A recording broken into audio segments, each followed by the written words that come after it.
Fitness is very similar to finances. This was something that I noticed years ago when I was working on my finances and trying to better our financial lives.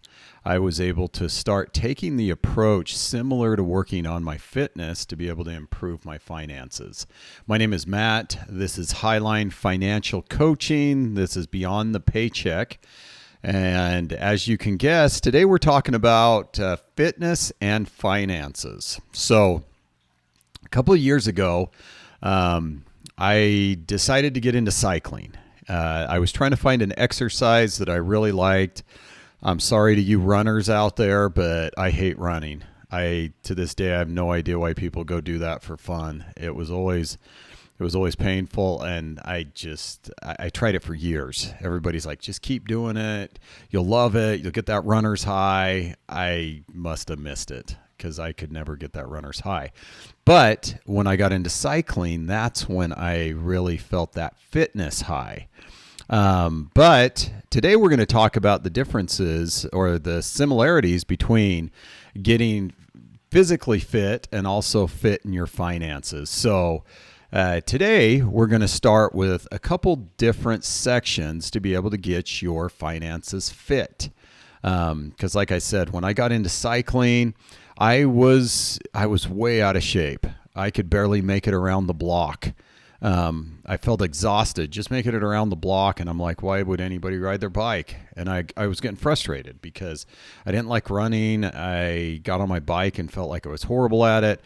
But I really started diving in, working on it. And like I said, you're going to see the similarities between physical fitness and financial fitness. So first, you want to create a financial workout plan. And even before that, you want to set a goal with your finances. One of the things that I was able to do on my bike was I was able to set small goals. And if you look, I kept a list of all the different goals I kept with my bike as I would grow. And each year they would get bigger and bigger and bigger.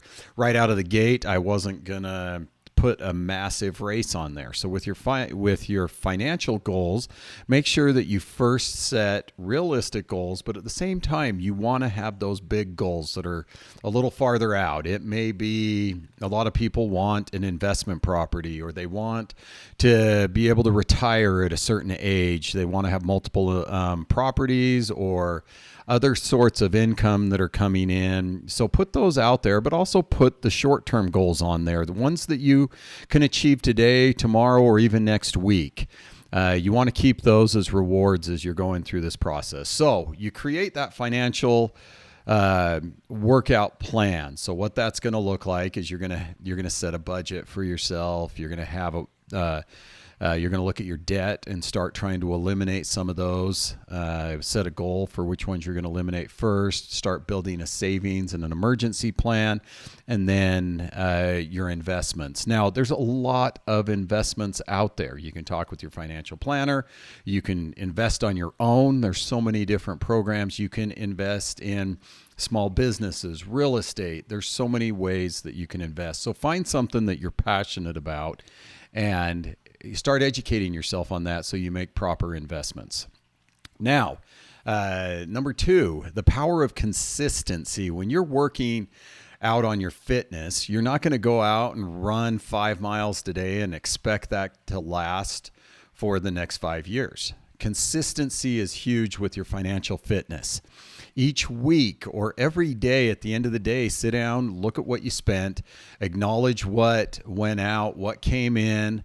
Make sure you know how much money's coming in as well as what you're spending. Look at how you did with your budget. Now, if you made a budget that was too restrictive, make those adjustments so that you don't feel like a financial failure every single night.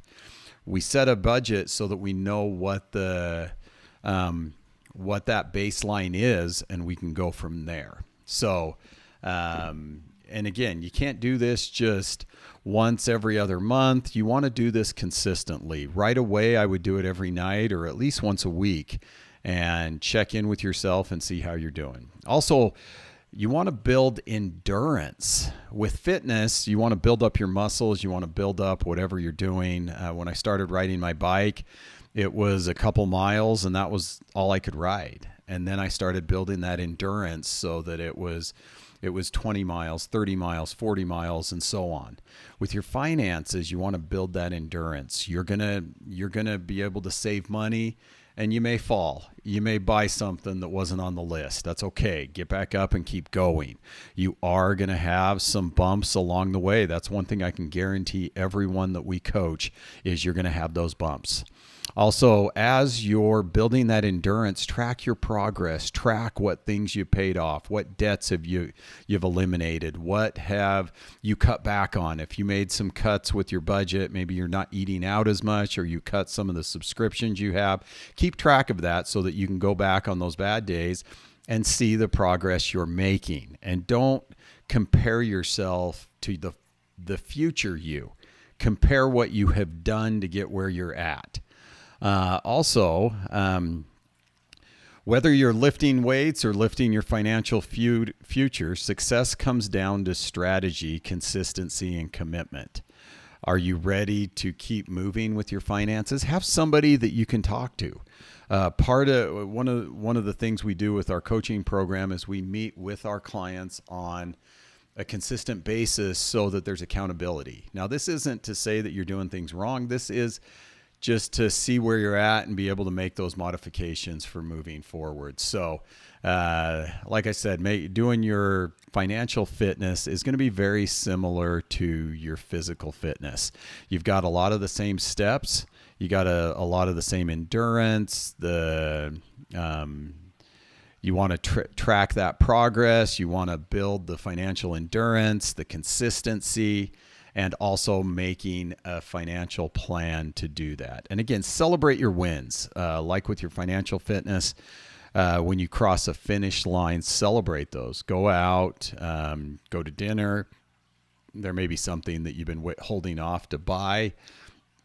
Make sure that when you hit those milestones that you're able to celebrate them and enjoy them. So this is Matt with Highline Financial Coaching. If you liked our video, please subscribe, please share, so that we can get out there and help more people that need to improve their finances to have that lifestyle that they want. So I hope you all have a great day.